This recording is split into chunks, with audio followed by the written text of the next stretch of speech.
And I would like to introduce you to Henk Fransen, who is going to do the hero within. I won't go into details because he's going to do that. So thank you, Henk.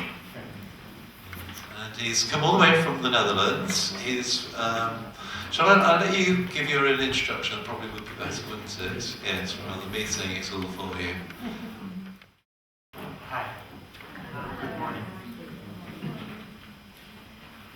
First of all, I want to thank Brahma Kumaris for inviting me and giving me the opportunity to come and to share some of my insights. I'm a little nervous, not so much about what I want to share, but I really hope that the struggle to find the right words will not come in between me and you. I would really like to connect and to share. So it's interesting because the title, The Hero Within, I did not come up with it. Yesterday I arrived and I saw the schedule and I saw The Hero Within. Oh, they came up with it. So, but what's interesting about it, last month in Holland, we developed a training with exactly the same title. So I'm happy you did it like this.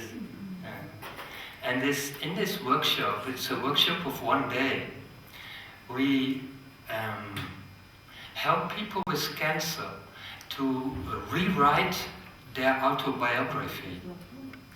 What I mean, you have your life story, and it went like it went. But in this autobiography, you start to rewrite your own story from the perspective of the soul, the hero within. And you try to really touch that part of yourself that incarnated on earth because it wanted to learn, so it longed to learn certain lessons. And it longed to overcome certain obstacles. And in the end, to be able to be of meaning to other people and to contribute. And about this part of the soul, this hero within, I would like to talk this morning. But to be in balance, I mean, cancer is a very complex disease. And yes, the soul plays an important part, but there are many factors involved on different levels. And to place my lecture in the right perspective, I would like to take a little time to look at those different levels. Like I have a very simple model I use, that a human being has a body, the physical level, and has emotions, and has thoughts. And that's a person, but we are more than a person. We relate to the people around us. We relate with our surroundings, and they have an influence on us. So we are also social beings. And then the soul we talked about. And it's important if we focus on the spiritual part, on the soul, that we do not forget all these other layers, levels. Because on every level there are factors that really can make a difference between life and death. So they are all very important. Like the physical body is nourished by food. And on that level, oxygen is very important, and water, and movement, and getting enough sleep. And in 2003, there was a study published from the World Health Organization. It was a big research from international experts on the body and on nourishment. And one of the conclusions of this study was that we can diminish cancer with 60 to 70%. How?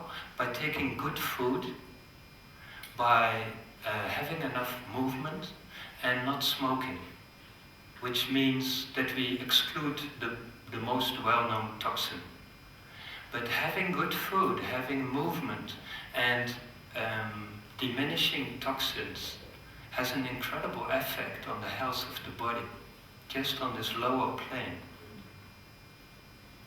And if you imagine that at the moment 3 out of 10 people get cancer in the West, and this study said it only needs to be 1 out of 10. But they did another study on monkeys. And what they did, they gave baby monkeys everything we need on the physical plane. So they got good food, enough to drink, fresh air, they could move around, they could sleep, everything was there. But it was not given by mama monkey. Is that a good word, mama monkey? But it was given by a robot. And many of these baby monkeys died in the experiment. So there are very important physical factors, but if we are not emotional nourished, it has an enormous impact, not only on apes or monkeys, also children that are not taken care of in a good way on the emotional level, they really can become sick.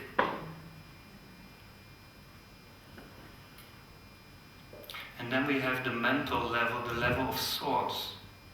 And it hurts me as a doctor that this is used so little in the hospitals, because it's the most direct way to influence the body. Like if you have one thought, like I'm thankful, I'm loving, Om Shanti, I'm at peace, that creates in the same second a completely different body than someone thinking I'm incurable, I'm terminally ill, I cannot do anything. That creates in the same second, through the emotions, biochemical reactions in the cell, a completely different body. And very simple said, you can say, oh, loving, hopeful thoughts, like we try to create here, they create a state in the body of self-healing. And all feelings of anger, suppressed anger is better, fear, despair, they create a body which it's very difficult for the body to self-heal itself. So on all these levels, they are very important factors. And then the social part, I don't need any research to explain the importance of that. Like in prisons, one of the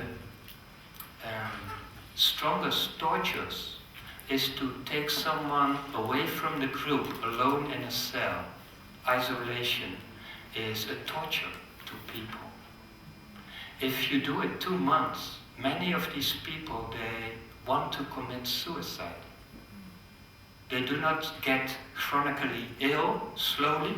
No, they are ready to take their own life. And really, I'm impressed by my clients coming into my practice, how many really feel that they have to fight alone, that they stand alone. I have women with breast cancer, they are in a marriage, and they say, my partner, between my partner and I, there's a big wall. And then I think of this prison. But I see also men that really feel imprisoned in their work, and to get the finances right, and they feel trapped in their life, and they fight alone. So, but today, maybe later we can exchange about the different levels, but today I want to focus on the soul level, this level. And to do that, I want a sip of water. I took some water there. Can I please have it? Great, thank you.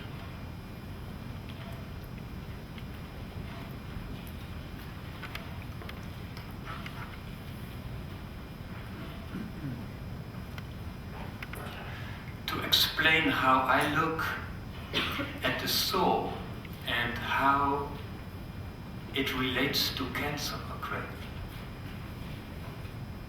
How it relates to cancer, I want to do 2 things.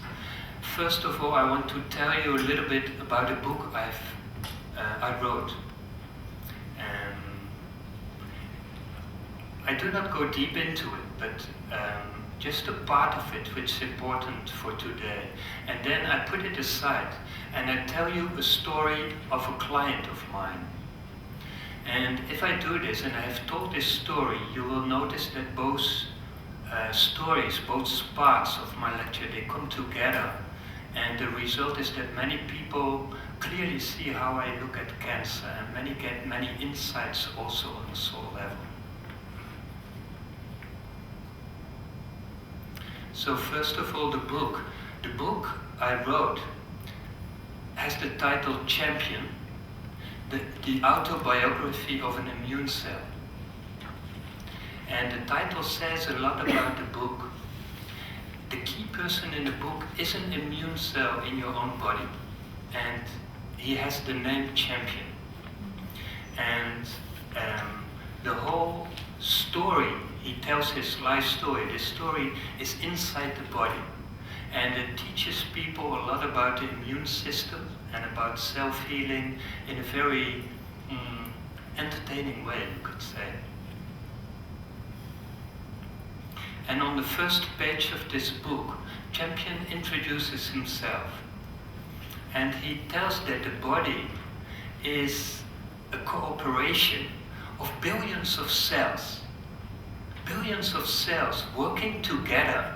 But what's important, every cell has a task. Every cell is made for something, contributes in a very unique way. And if all the cells do this, we call that health. But health is easily said. Millions of miracles every second in the body. I think you can really say that the human body is a very big miracle, a divine instrument. If all the cells do this, if cells start to function less, if they contribute less, we call that disease. And then Champion tells about his task. And he is called Champion because he is made to conquer disease. He is made to defend the human against intruders, threats. And he tells he has many other tasks that most doctors don't know of. But the most important thing is that he loves to do what he does. There's no bigger fulfillment than contributing in his own unique way. It's his joy, his inspiration, his happiness. But if Champion grows up and becomes a pure cell, can you say that in English? A cell in puberty? A teenage cell. A teenage cell, very good. He witnesses a horrible thing. You could say the human in which he lives is very sad and disappointed and feels very alone. And because Champion is made to support the human, to feel well, he tries everything he has learned to help. But this time it doesn't work. And he has to look, to witness the horrible things and cannot help. And this becomes too much and he breaks inside. He doesn't show anybody. He tries to keep a beautiful smile and he tries to continue his work. But deep inside he has given up. And from that moment on, he focuses more on himself. He thinks, I want to have it good. And in a strange way, this gives him for the first time in his life an empty feeling. He has never felt that before. He always felt so fulfilled and happy. And now he feels a little empty. And he tells that this gets worse and worse. And he is not the only one. He sees that many cells get busy with themselves, perform less of their task and become more or less empty.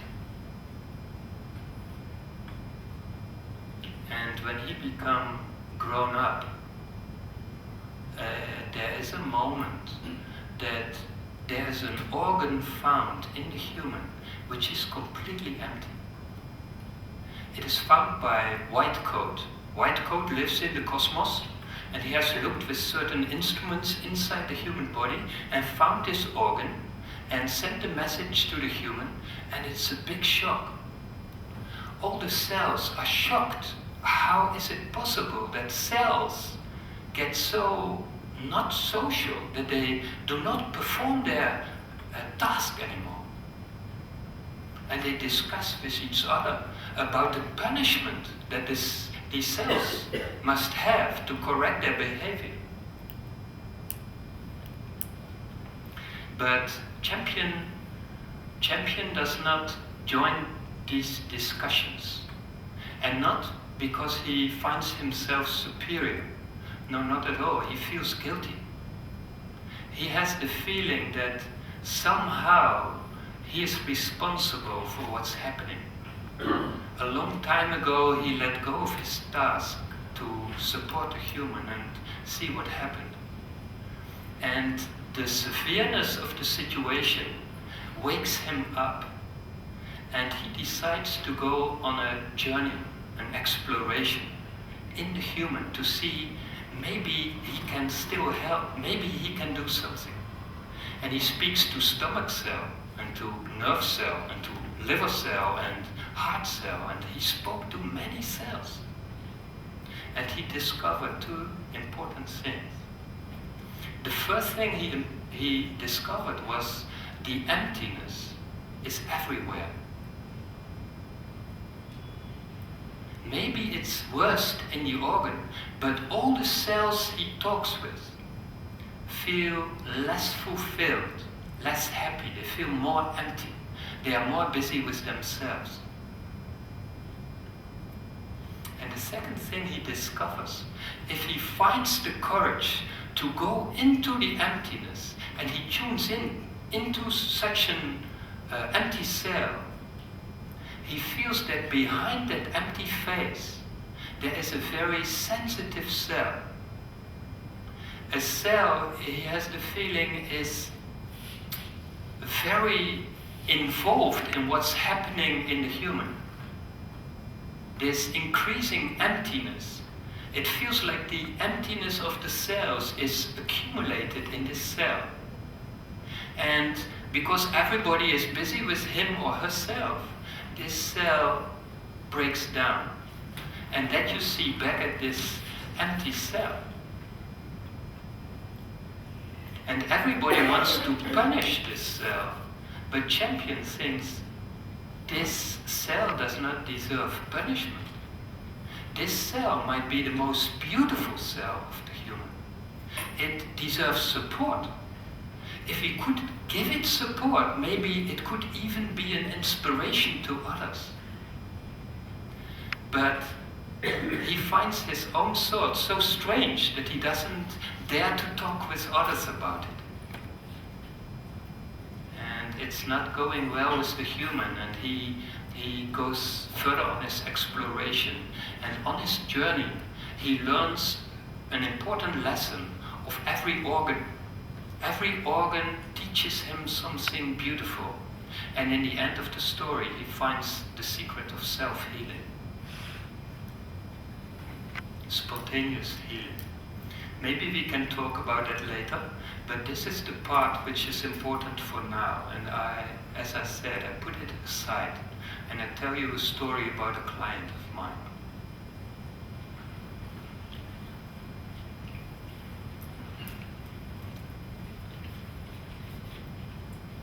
10 years ago, I met a woman with breast cancer. She came into my practice and she spent almost 300 pounds on vitamins and supplements, minerals, enzymes. And that's not an exception in Holland. Many people spend hundreds of pounds on supplements. But she was not happy with this. And I said, why are you not happy with this? Because it's not something stupid to do. You could say every cell is like a little factory. Many processes have to go there. And they are dependent on important small substances like vitamins, minerals, enzymes, etc. So it's not a bad thing to supplement these things, to make the function of the cell, to facilitate it.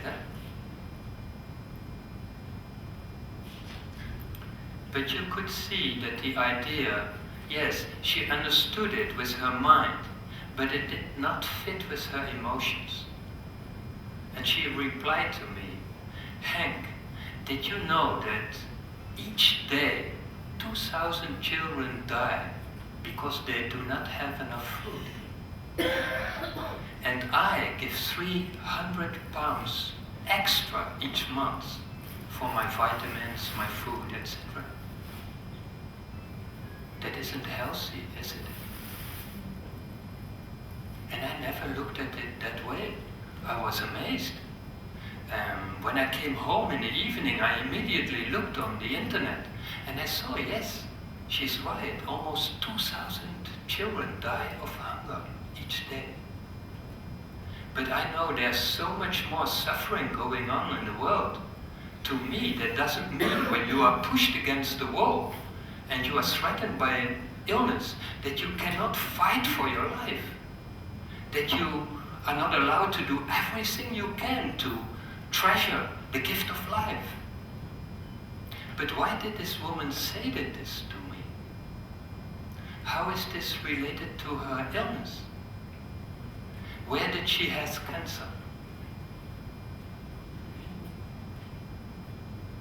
Where did she have cancer? In her breast. And the breast, what is the function of a breast? To feed, to feed children. When? When they are hungry. Most breasts, this is the task of a breast, are happy if they feed their own children.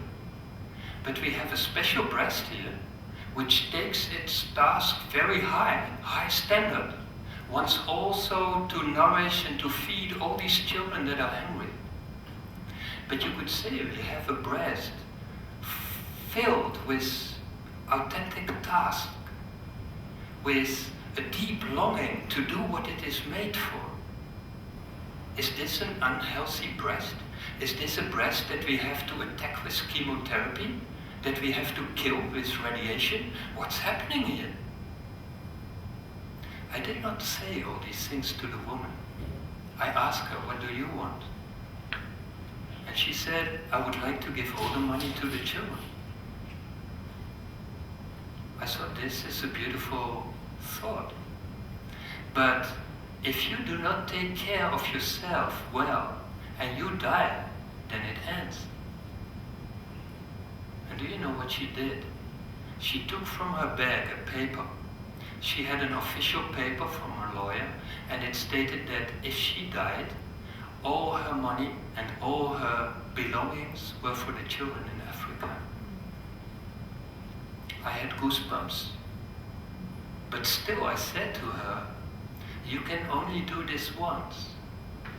If you die, it ends. I think the children do not need your money, they need your breast. I want that this beautiful breast, with such a beautiful longing, that it keeps alive. Well, to make a long story short, we tested what she needed.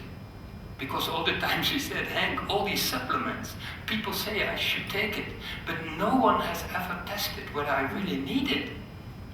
I said, okay, if I test what you really need, do you take it? Yes, of course, she said. And we tested, and she needed, save 100 pounds for good food, biological food, and some supplements. You can imagine how happy she was then, because she saved 200 pounds for the children each month. So that's what she wanted to do. And I said, you can do that, but I have another proposal. How would it be to give £100 to the children, or to give £100 to yourself? Because when I see how long time already you do your utmost best to be at service for others, even at your own cost, it's important that there's a healthy balance. I mean, in the Bible it says, you cannot love your neighbor more than you love yourself. And I think that's very true. If you do not love yourself and you get empty inside, what do you have to give? So it's important to have this balance and to be really sensitive for your own needs and to take care of your body and your emotions and your thoughts and everything. So she agreed. And for the next session, I said to her, go on the internet and find some projects in Africa that really touch your heart for children. Huh? And she came back the next time, and she was so enthusiastic. She had found, she said, underneath these big projects of everybody knows them, there are so many small initiatives from people that really care for each other and they want to help here and there, make people self-sufficient. And she said, look what I found.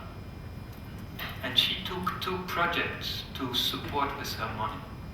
But every consultation, she asked me, cannot we give more to the children and less to myself? And at a certain moment, I was a little bit tired of that. I think we were at 150 and 50. And I said, do whatever you like. If you give everything to the children, are you happy? And she said, I would like to give more. And I said, shut up. Shut up, you, it's your money. What is more beautiful to give to the children than money? And she said, I dreamt about that. Last week I had a dream. I said, what did you dream? And she said, that I went to Africa. And I said to her, so? But Henk, she said, that cost at least £2,000. And she really meant that, because she cared so much for the children. She said, it's not about me. If I go out of the way and they have 2,000 more, that's more beautiful. I said, that's true. But the soul comes to the earth and takes on a body to hold each other, to touch, to smell, to taste. That's what it's about. So it's more valuable to go. And she said, yes, I know. But I really do not have the money, she said. And I said, that's not such a big deal. That's why I wrote my second book, Together Strong. Together Strong. Because if 3 out of 10 people get cancer, then we have cancer. We cannot point, you have cancer or you have cancer and I have not. If 3 out of 10 get cancer, then we have to take responsible. We have to put our shoulders together and we have to fight together. So I said, tell your family what a beautiful longing you have and that you want to live it, and ask them for support. And she had, within a month, £10,000. So £8,000 extra for the children. And she took food and things and clothes and of course also money to start new projects there. And she went to Africa and she kept people informed by email. She sent messages and these touched people. First of all, a few people were really touched because they gave a little money, and now a woman has founded her task and her fulfillment. And what's more beautiful than that? Eh? But other people were really touched by her messages. And they got her messages and they thought, so beautiful what this woman does. I'm stressed, I run from early morning to late evening. What do I want? What do I want? And she started to inspire people in the Netherlands. And at a certain moment she phoned me and she said, Henk, if I hold such a small child to my chest, then I feel happy and fulfilled. And I do not care anymore about those 2,000 others. Do not get me wrong, she said, I will do everything I can, but I am not responsible on my own. We are together responsible. In fact, she said, we let them die because we do nothing. If you really listen, you could say that she said, the emptiness is everywhere. Do you remember what Champion discovered? The emptiness is everywhere. And maybe she, this woman with cancer, was this empty cell in the human body, which Champion discovered was the most sensitive cell, the most involved what was happening in the whole. In this case, the hunger of the children was accumulated, at least weighted upon her. And because everybody is busy with him or herself, she broke. But she was not a cell that must be punished. She was a cell that must be supported, and she was supported, and she became the inspiration that Champion thought was a potential. To me, cancer strikes the most sensitive people in their most sensitive organ. The organ of this woman, the breast, was not diseased. It was a beautiful breast. It was not diseased. It was her most sensitive organ. Cancer strikes the most sensitive people in their sensitive organ, and this sensitive organ is connected with your task on earth, with your life mission. It's your gift. How do I mean? If you have sensitive ears, you hear better than another person. And your sensitivity always has two sides, a painful side and a beautiful side. The painful side, when you have beautiful ears, is that there's a lot of noise in the world. And that's painful to you because you are so sensitive. And if there is a little song and everybody enjoys, you feel like, ooh, it's really false, it's not good. But if you balance this, then you are made to make beautiful music, which is so pure that everybody can enjoy. Right? That's what you are made of. That's in the book where Champion gets a crown. Voice is guiding him on his path, and at that moment he brings him to the thymus, an important organ for the immune system. And Voice says, you have transformed your pain and turn it around into a gift for the world. And then he gets a crown on his life. Is that also an English expression? That your real life starts and that you can share. If you have sensitive breast, then you hear better on that subject. So you are more sensitive, you hear better where food, where nourishment is needed. In this case, the children in Africa, but it could also be elderly people or crippled people or the nature that needs nourishment and protection. Every woman is drawn to something else, but every organ has a special potency, a special meaning. And I use this from the breast because everybody can really easily feel this.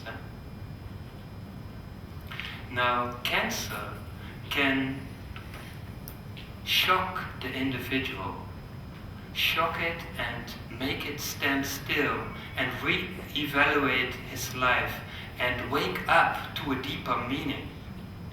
I often see that with people, that they really are shocked in a way that they wake up and start a new life. And I know a lot about the meaning of organs. And if I hear what they do with their life, and I hear where they have cancer, I almost always see that it's related with each other.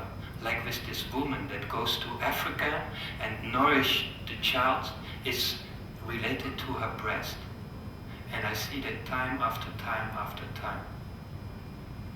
But at this moment, I told you 3 out of 10 people get cancer, almost 1 on 3. In America, almost 1 out of 2 men at the moment. And it's still increasing. And I hope that the increase in cancer does something. And what do I mean with that?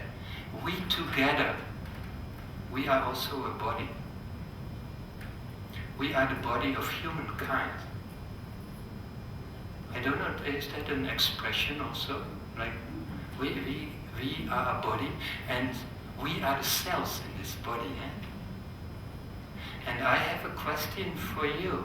If you look into the body of humankind, how many of its cells know their task?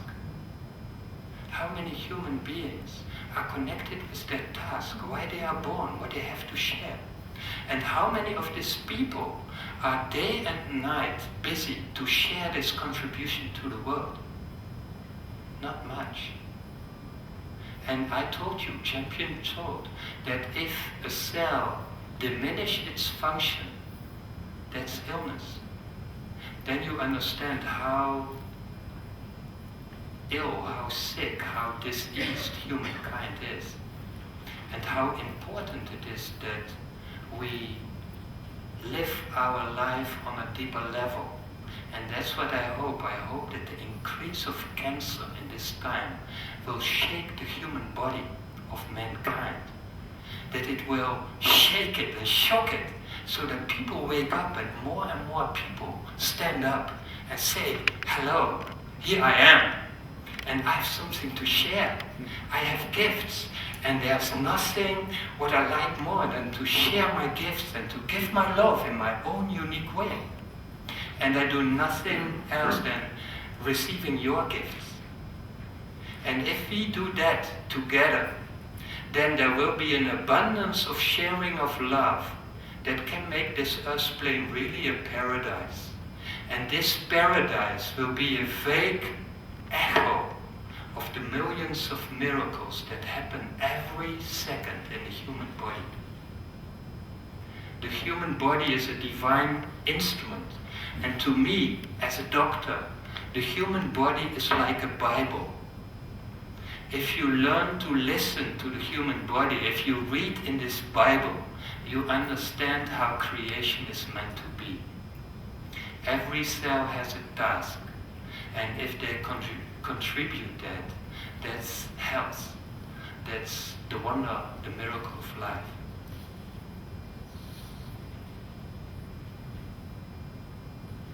So I hope that every individual cancer person can tune into deeper into the meaning of that organ and to find how he can express the meaning of that organ on a deeper level with the support of others. Because if so many people have cancer, I think we have cancer, and we have to take the message, all of us, and that we all have to stand up and to share on a deeper level to heal humankind.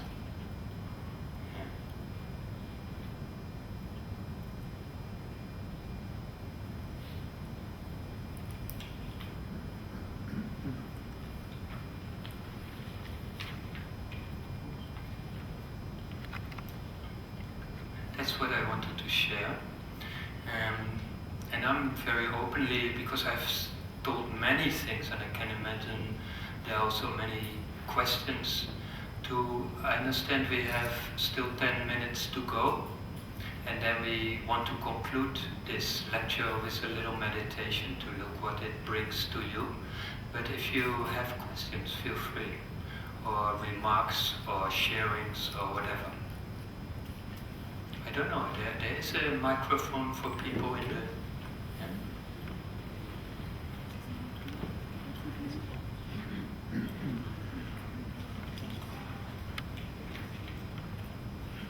was wondering, what happened to your client who went to Africa?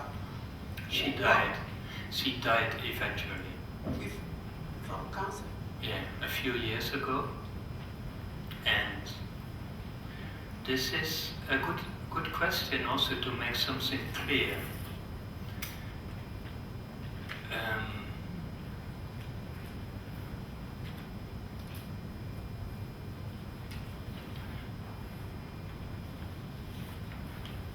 First of all, the healing of the dying of the body is not the same as the healing of dying of the soul. Like, it's possible to be able in this process to heal on deep levels in a very beautiful way, and still that the body does not follow completely on whatever reasons. There are many factors and reasons involved, and I like to use simple models, but I learn every day from my clients more about this, and there's always an open space for me from not knowing. And cancer is in a way an interesting disease. It's far from a disease from people that live in a wrong way. It's very strange to see that many of the gurus and the masters in this time, they die of cancer also. And I have clients with cancer. They eat very well. They take good care of their body and their emotions. They are an inspiration to me. If they have cancer, I should have also. So there are many factors that we do not grasp completely. I can tell more about how we look at it, but it's also a mystery. And I can say this woman herself told me that cancer brought her in a process that was so incredibly valuable for her and healing for her, but in the end the body did not move with her. Sometimes there's karma behind it, but what I also have noticed as a doctor, that if a tumor has a certain mass, then it can get a life of itself in a way that it creates an environment for itself that you cannot turn around the momentum. And I sometimes compare it with criminals. If my son is on the edge of becoming a criminal, it's quite easy to correct him by putting the right people around him. But if he is 1 or 2 steps further and he becomes part of a gang, and he becomes like a tumor mass, then it's very difficult to infiltrate with healthy habits into this tumor and turn it around. It is possible, but often I also see, like with this woman, that it's not happening in that way. So I think it's also always important to see what healing takes place, and sometimes the body does not move with it. Yeah.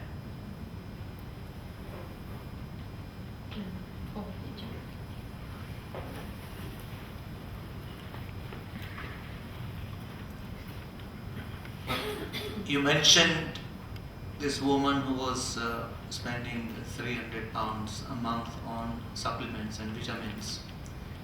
Now, did this have a placebo effect, or do they actually help in healing? Can you say again? This woman you mentioned, In the last part? does this actually help, or does it have a placebo effect? Sometimes people take so many supplements that I can think that it creates problems in the body, and that it can even have a negative effect. If a person believes in what he is doing, it always has a placebo effect also.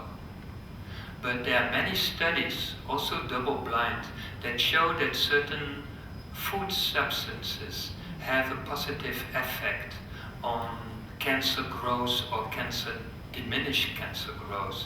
So yes, there is a positive effect. There can be a potential negative effect also, and if the person believes in what he is doing, that will be an extra effect, a placebo. Yeah. One more question?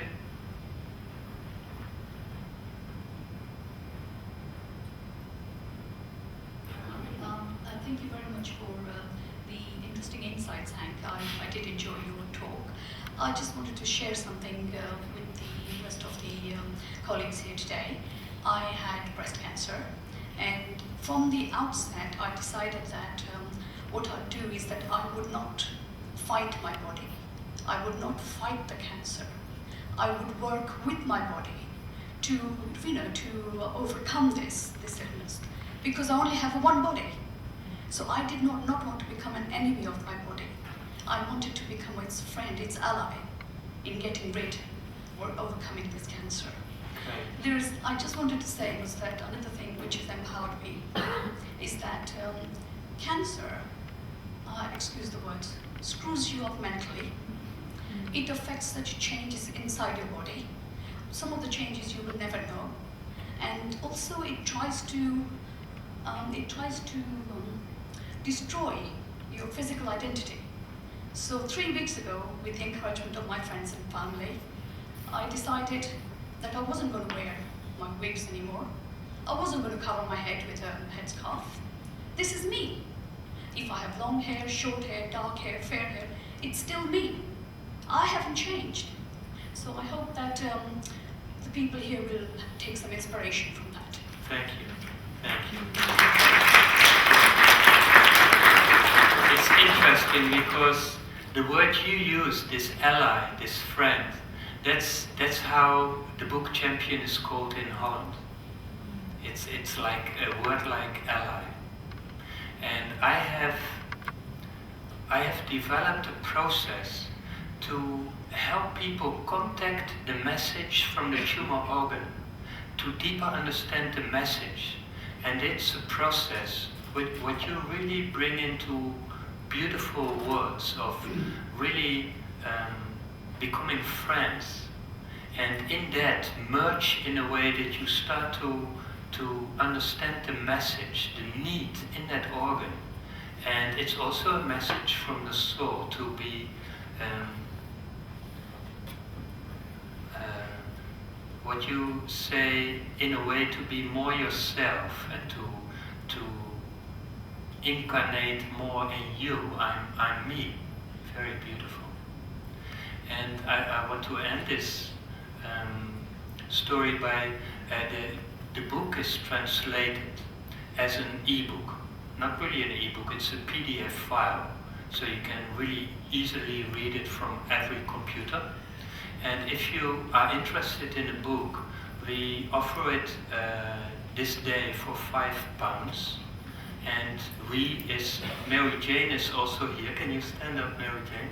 She's a friend of mine, and she translated it for me in a beautiful way. And if you pay her or me, and you give us also your email address, then we send it this weekend to you. And you can read, it's almost like a poem about your immune system, about self-healing. In a way I talked about it, but then you can read the whole book. And we would really like to share it in the English-speaking countries. Because if you read it and you know an entrance to a publisher or anything to spread it further, please let us know. French? Not yet. It's in German and in English.